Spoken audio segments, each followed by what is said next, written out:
कई लोग कह रहे हैं कि इंग्लिश प्रॉब्लम हो सकती है। क्वेश्चन नंबर 2, क्या इसमें कोई कॉन्ट्रैक्ट या बॉन्ड है? नहीं, इसमें कोई भी कॉन्ट्रैक्ट या बॉन्ड नहीं है। Job location and preference, so ये पैन इंडिया वैकेंसीज है। अगर आपके नियरेस्ट ब्रांच में अगर सीट वैकेंट होंगे तो आपको वहाँ पे सीट मिलेंगी, वरना ये कहीं दूसरी जगह पे आपको सीट प्रोवाइड करेंगे। सो मैक्सिमम लोग कन्फ्यूजन लोन प्रोसेस को लेकर है। दैट डोंट वरी, अगर आप लोन प्रोसीड नहीं कर सकते, आप असेसमेंट राउंड पास कर जाते हैं तो आपको मेल आईडी आएगा कि आप सेलेक्टेड हैं। ध्यान रखें कि इसमें एचडीएफसी किसी तरह का आपको चार्जेस नहीं ले रही है। ये 45 डेज की जो ट्रेनिंग है इसके लिए आप यहाँ पे फीस पेमेंट कर रहे हैं, सो आप इस प्रोग्राम के लिए एलिजिबल नहीं है। एनआईटी यूनिवर्सिटी को आप फीस पेमेंट कर रहे हैं। राम राम भाई। सो इस वीडियो में हम लोग एलिजिबिलिटी से लेकर लोन प्रोसेस एंड क्या ये प्रोग्राम वर्थ इट है या नहीं, ज्वाइन करना चाहिए या नहीं, इन सारी चीज़ों के बारे में चर्चा करेंगे। सो प्लीज़ बने रहें अंत तक वीडियो में। सो जब मैं ये वीडियो शूट कर रहा हूँ तब तक मेरे चैनल पे लगभग 200 सब्सक्राइबर्स हो गए हैं। एंड यू नो, आपके तरफ से ये सब्सक्रिप्शन जो है वो एक थैंक यू की तरह काम करता है एंड ये हमारे पास आता है एक मोटिवेशन की तरह।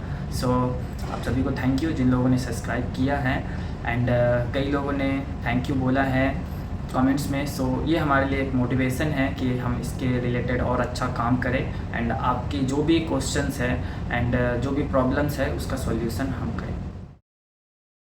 तो वैसे लोग जिन्होंने अपना ग्रेजुएशन कंप्लीट किया है, जिनके पास प्रॉपर सर्टिफिकेट है, आप बीएससी है, बीकॉम है या बीए है, आप इस कोर्स के लिए एलिजिबल है अगर आपके पास मिनिमम 50% मार्क्स या इससे ज़्यादा है ग्रेजुएशन में। तो एलिजिबिलिटी क्राइटेरिया में जो आपकी एज है वो मिनिमम 21 साल है एंड जो मैक्सिमम एज है वो आपकी 28 ईयर्स है। एलिजिबिलिटी की 2 और फेजेस है। मीन्स अगर आपके कोई रिलेटिव जो कि एचडीएफसी में वर्किंग है, लाइक आपके फादर, आपके मदर, आपके भाई या फिर कोई भी ऐसे रिलेटिव जो कि आपसे करीबी हैं, एंड अगर आपके पास कोई क्रिमिनल केसेस चल रहे हैं, सो आप इस प्रोग्राम के लिए एलिजिबल नहीं है।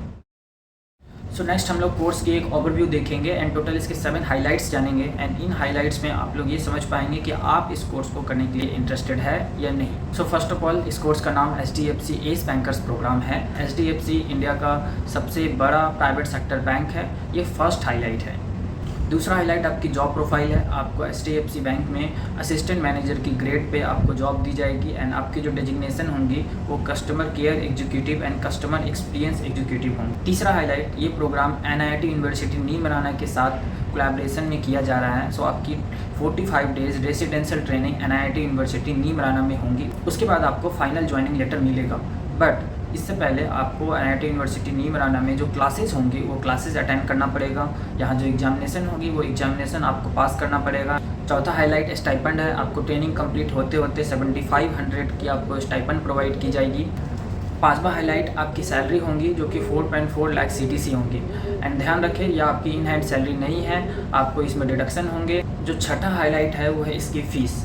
इसकी फ़ीस 1,50,000 रुपये है। ध्यान रखें कि इसमें एचडीएफसी किसी भी तरह का आपको चार्जेस नहीं ले रही है। ये 45 डेज़ की जो ट्रेनिंग है इसके लिए आप यहाँ पे फ़ीस पेमेंट कर रहे हैं, जो कि 1.5 लाख फ़ीस में अगर आप जीएसटी इंक्लूड कर दे तो 1.77 लाख होते हैं एंड ये टोटल अमाउंट है इस कोर्स का। अगर आप लोन लेते हैं तो अप्रॉक्सीमेटली आपको 2 लाख रुपये आपको पड़ जाएंगे। एंड जो सातवां एंड आखिरी हाईलाइट है वो है इसकी सिलेबस। सो इसकी सिलेबस आपको टोटल बैंकिंग लिटरेसी के ऊपर होंगी, banking products, selling skills, customer service skills, HDFC के स्पेसिफिक प्रोडक्ट्स एंड और भी कई सारे पॉइंट्स हैं जिनकी डिटेल सिलेबस आप जब यहाँ पे आएंगे तो आपको प्रोवाइड की जाएंगी।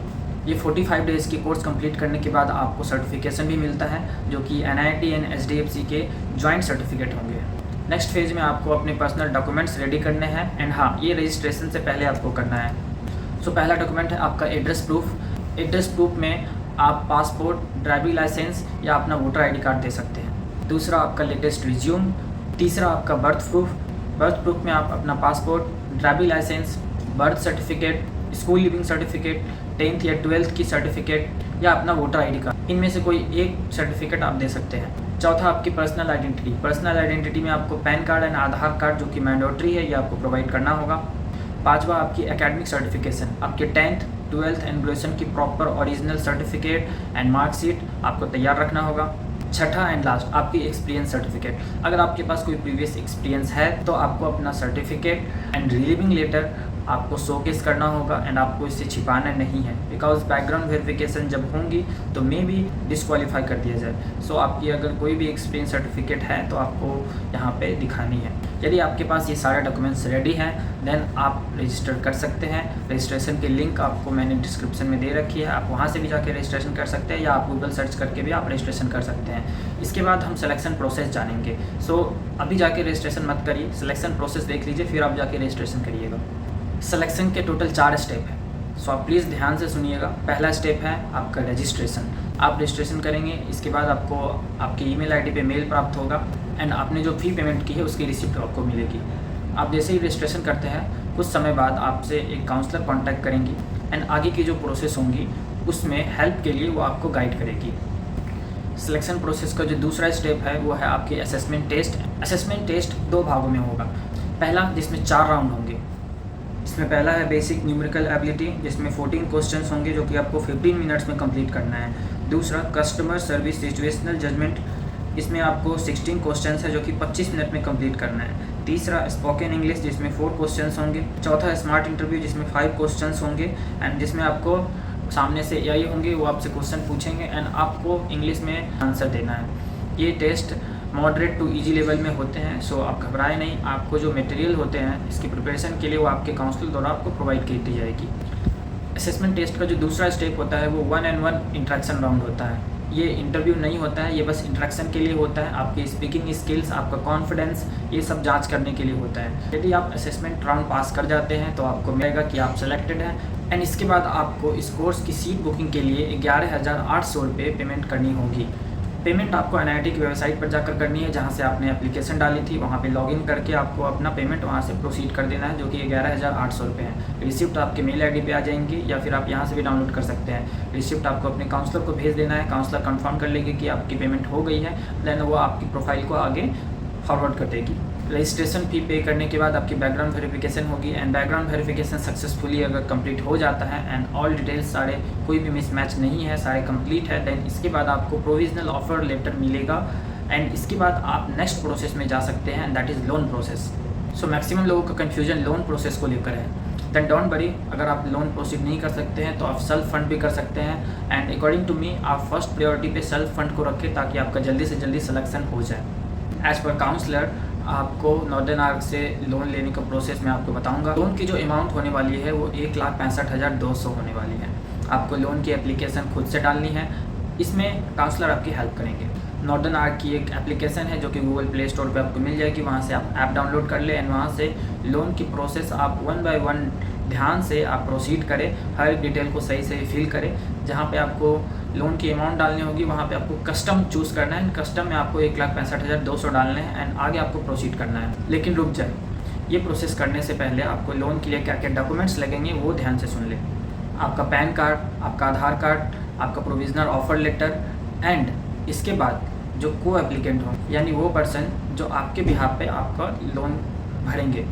सो को एप्लीकेंट आपके फादर, मदर, भाई कोई भी हो सकता है, आप जिसे बनाना चाहें। सो को एप्लीकेंट के आधार, पैन एंड बैंक स्टेटमेंट। सो को एप्लीकेंट 2 तरह के हो सकते हैं, एक सैलरीड एंड सेल्फ एम्प्लॉयड। सो अगर आपकी को एप्लीकेंट सैलरीड है सो आपको पिछले 6 मंथ की बैंक स्टेटमेंट प्रोवाइड करनी होगी। अगर वो सेल्फ एम्प्लॉयड है तो पिछले 1 साल की बैंक स्टेटमेंट आपको प्रोवाइड करनी होगी। ध्यान रखिए कि जो को एप्लीकेंट है उसकी एज 21 से 60 साल के बीच हो एंड अगर वो सेल्फ एम्प्लॉयड है तो 65 साल तक चलेगा। आगे ईएमआई कितना लगेगा? सो ईएमआई मिनिमम 6 मंथ से लेकर मैक्सिमम 36 मंथ तक के पीरियड तक अवेलेबल है एंड आपकी जो ईएमआई कटने की जो डेट होने वाली है वो 5 तारीख को होने वाली है। आप जब भी अप्लाई करो सो 5 नवंबर, 5 दिसंबर, 5 जनवरी ऐसे करके होने वाली है। ईएमआई भी 2 तरीके से है, एक है मॉर्टल ईएमआई एंड एक है नॉर्मल ईएमआई एंड ये आपको ध्यान से सुनना है। तो मॉर्टल ईएमआई में आपको 3 मंथ का कूलिंग पीरियड मिलेगा। कूलिंग पीरियड ये वर्ड मैं यूज़ कर रहा हूँ। कूलिंग पीरियड मतलब ये हुआ कि आपको 3 मंथ के लिए प्रिंसिपल अमाउंट पे नहीं करना है, ओनली आपको इंटरेस्ट अमाउंट एंड मे भी जीएसटी अलग से हो तो आपको पे करना है। एंड नॉर्मल ईएमआई में आप लोन लेते हैं एंड फर्स्ट मंथ से ही आपका पूरा ईएमआई चालू हो जाएगा, यानी principal amount and interest amount and अगर जीएसटी है तो जीएसटी इंक्लूड होकर आपका ईएमआई आएगा। सो चलिए सबसे पहले मॉडल ईएमआई की डिटेल्स जानते हैं। सो मैं कंसिडर करके चल रहा हूँ कि लोन अगर कोई 24 मंथ के लिए लेता है सो उस केस में ईएमआई कैसा हो सकता है। तो फर्स्ट के 3 मंथ में आपको 2478 रुपये यानी 2478 rupees and may be GST अलग से हो। ये अमाउंट आपको 3 मंथ के लिए पे करने हैं एंड बाकी के जो रेस्ट 21 मंथ है उसमें आपको 9229 रुपये पे करने हैं, मे बी GST अलग से हो सकता है। एंड अगर आप मॉडल EMI के साथ जाते हैं सो जो टोटल इंटरेस्ट अमाउंट होगा जो आपको लगेगा 36,043 रुपीज़। एंड हाँ, ये वेरी कर सकता है, ऊपर नीचे हो सकता है। लेकिन अगर आप नॉर्मल EMI के साथ जाते हैं तो आपको पहले महीने से ही 8,247 रुपये पे करने हैं एंड इसमें जो आपका जो इंटरेस्ट अमाउंट होगा वो करीब 32,739 के आसपास होगा। एंड अगेन ये वेरी कर सकता है। आगे ध्यान रखिए कि आपकी जो फर्स्ट 3 मंथ की जो EMI है वो आपके को एप्लीकेंट के अकाउंट से कट होंगी। उसके बाद आप इसे चेंज करा के अपना अकाउंट डाल सकते हैं ताकि आपके अकाउंट से EMI कट हो। आगे 3 इंपॉर्टेंट क्वेश्चन का answer, job location and preference. So ये पैन इंडिया वैकेंसीज़ हैं। अगर आपके नियरेस्ट ब्रांच में अगर सीट्स वैकेंट होंगे तो आपको वहाँ पे सीट मिलेंगी, वरना ये कहीं दूसरे जगह पे आपको सीट प्रोवाइड करेंगे। क्वेश्चन नंबर 2, क्या इसमें कोई कॉन्ट्रैक्ट या बॉन्ड है? नहीं, इसमें कोई भी कॉन्ट्रैक्ट या बॉन्ड नहीं है। क्वेश्चन नंबर 3, क्या ट्रेनिंग स्टार्ट होने के बाद हम रिफ़ंड ले सकते हैं? नहीं, अगर आपकी ट्रेनिंग स्टार्ट हो गई है तो आपको कोई रिफ़ंड नहीं मिलेगा अगर आप कोर्स छोड़ देते हैं तो। यहाँ तक अगर आप पहुँच गए हैं तो डेफिनेटली आपको लग रहा होगा कि आप एलिजिबल है। बट एलिजिबल होने के बावजूद भी एक क्वेश्चन जो कि अपने मन में कई बार परेशान करता है वो है कि क्या ये कोर्स वर्थ इट है, क्या ये मुझे ये कोर्स करना चाहिए या नहीं। तो इस कन्फ्यूजन के लिए हम 2-3 क्वेश्चन लेकर आए हैं जिनका आंसर देने का प्रयास करेंगे एंड डिसाइड आपको करना है कि ये कोर्स आपके लिए वर्थ इट होगा या नहीं। सो सबसे पहला, आपके पास प्रीवियस एक्सपीरियंस है या आप फ्रेशर हैं?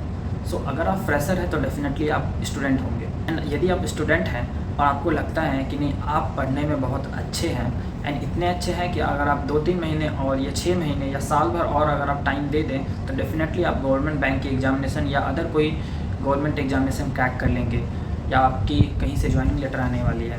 देन ज्वाइन करने से पहले एक बार सोचें।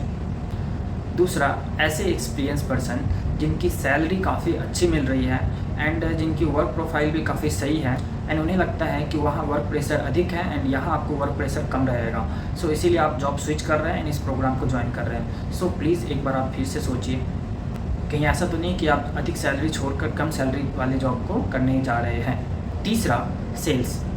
कई लोग फ्यूचर बैंकर्स 2.0 को छोड़कर यहाँ ज्वाइन करने की सोच रहे हैं ताकि उन्हें सेल्स ना करना पड़े। सो एक बार फिर से सोचें, क्योंकि अगर आपको ग्रोथ चाहिए, आपको प्रमोशन चाहिए तो डेफिनेटली आपको प्राइवेट बैंकिंग में सेल्स करना पड़ेगा, सेल्स लाना पड़ेगा, क्योंकि अगर आप सेल्स करके देंगे तभी बैंक ग्रो करेगा एंड तभी आप भी ग्रो करेंगे। एंड आपको फ्यूचर चाहिए तो आपको फ्यूचर में आपको सेल्स करना पड़ेगा एंड प्रमोशन के बाद आप डिप्टी मैनेजर यानी कि फ्यूचर बैंकर 2.0 के रूप में ही ज्वाइन करने वाले हैं।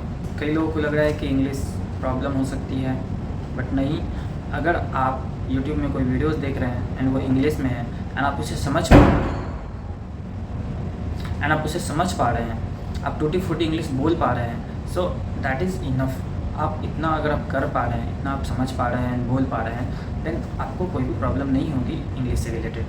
मे बी आप सोच रहे होंगे कि आप बहुत दूर से कैसे आएंगे जयपुर, आप बहुत दूर रहते हैं साउथ में, नॉर्थ ईस्ट में। देन लिसन, मणिपुर से लेकर उत्तराखंड, तमिलनाडु से, तेलंगाना से लेकर दिल्ली, हर जगह से यहाँ पे लोग आए हैं। अलग अलग वैरायटी के उन लोगों का कल्चर है एंड अलग अलग वैरायटी के वो लोग लैंग्वेज जानते हैं एंड बोलते हैं। सो वो लोग जब यहाँ आ सकते हैं तो डेफिनेटली आप भी आ सकते हैं। सो अगर आप मन में सोच रहे हैं कि मुश्किल है, सो मुश्किल कुछ नहीं है।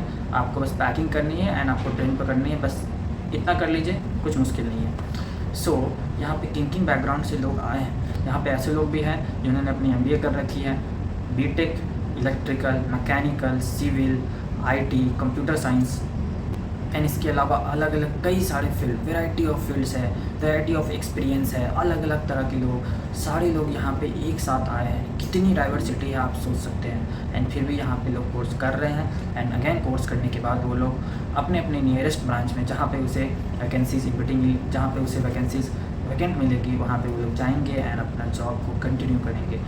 I think at the end आप ये डिसाइड करने के लिए मजबूर हो गए होंगे कि ये कोर्स आपके लिए वर्थ इट है या नहीं।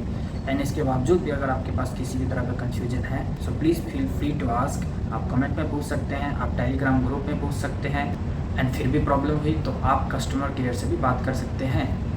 सो थैंक यू वीडियो में लास्ट तक बने रहने के लिए। जय हिंद।